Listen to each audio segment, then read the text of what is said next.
موقع رسمي النادي الاسماعيلي، ونقدر نقول النهارده عرس كبير النادي الاسماعيلي بانضمام نجم كبير زي محمد زيكا. النادي الاسماعيلي له مستقبل باهر، النادي الاسماعيلي ان شاء الله معانا حاج شعبان، يعني نقدر نقول الجزء الموجود في الصفقه وهو والد اللاعب محمد زيكا. ان شاء الله نحكي عن موقع رسمي النادي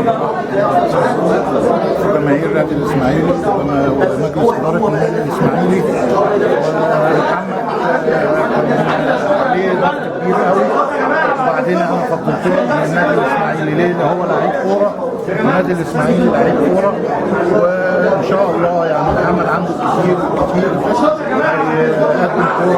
كوره، هي الكوره بتاعته كوره الاسماعيلي. حاج محمد حاج شعبان، يعني ده احساسك النهارده يعني زيكا موجود ده طبعا مستقبل وجماهير فرحة عمري وبتمنى له احنا يعني كلنا في سعاده، وفي اخر المسار مبسوطين قوي منه، وان شاء الله ربنا يكرمه في النادي الاسماعيلي ويحقق معاهم بطوله ويسعد جماهير النادي الاسماعيلي ان شاء الله اللي هيبقى عامل.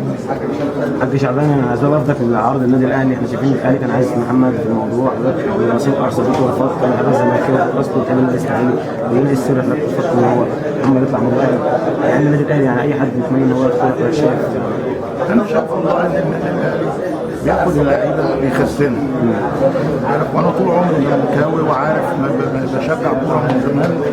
وبعدين محمد انا شايف ان الكوره بتاعته في النادي الاسماعيلي، هو لعيب كوره، وكل اللي بيجوا الاسماعيلي كلهم لعيبه كوره، فانا شايف فيه ان شاء الله هيحقق طموحه واحلامه كلها في النادي الاسماعيلي بامر الله.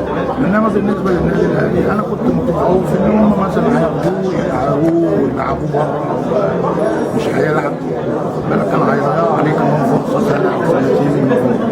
يعني نقدر نقول ان حرفيه اداره النادي الاسماعيلي هي اللي خلصت الموضوع بتأمر حضرتك.